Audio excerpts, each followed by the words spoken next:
inside the box. Oh, Here. in the back? Yeah, here. Tara sir, dito po tayo. Pakita ko po yung pinahali.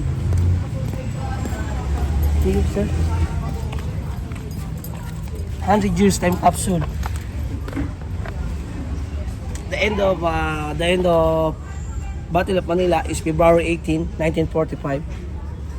So 100 years. Opo. Tapos yung nasa laman po ng nasa loob po ng yung ash ma'am, yung mga namatay kasi yung more than 100,000 tinipon yung katawan ng mga tao.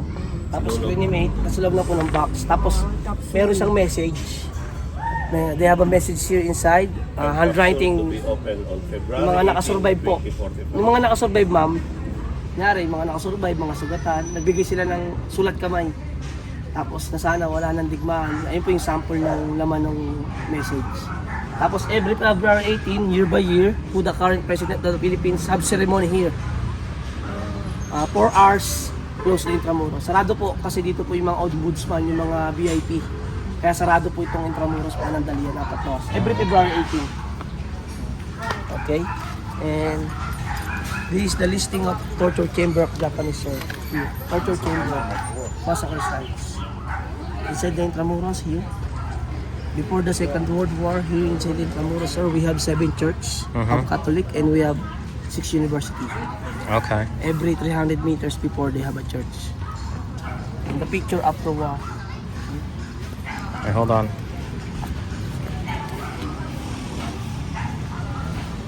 Ito yung mga dating simbahan sir. Meron kasi 7 simbahan dito sir yung Intramuros before war. Kada 300 meters meron simbahan.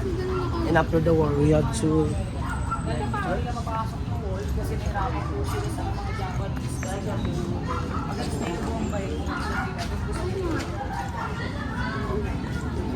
This is the Intramuros sir after war. 99% destroyed. Only the San Agustin survived during war. Ayan. San Agustin lang po yung nakaligtas sir. Yan. Hanggang ngayon po nakatayo pa rin po siya. Post office sir, before war. Post office. After war. Tapos dito rin MacArthur yung yung tulay sir. Sa Santa Cruz. Santa Cruz. MacArthur Bridge. Manila Hotel sir, before.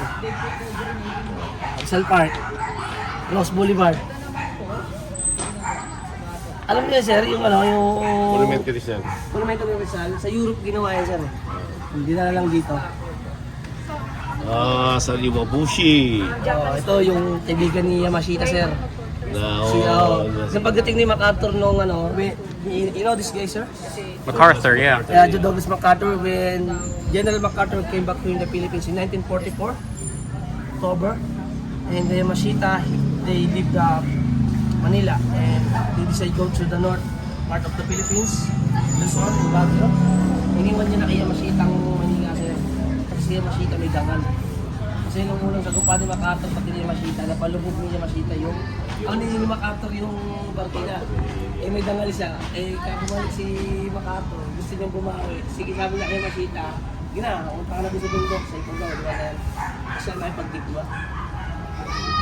Alam mo yung ginawa na ito sir, bago matubatin sila MacArthur dito sa Manila. Lahat po ng mga buildings dito, pinagbubuhan pa nila, pinagpapatay na nila yung mga tao. Kumbaga, sir, bago mo kami mapatay, umisin namin yung mga tao. Ganun yung ginawa ng mga kapulong. Parang ko rin parang sila ni Hitler Kaya kasi magkakaano dati ngayon sir Si Hitler, Japanese,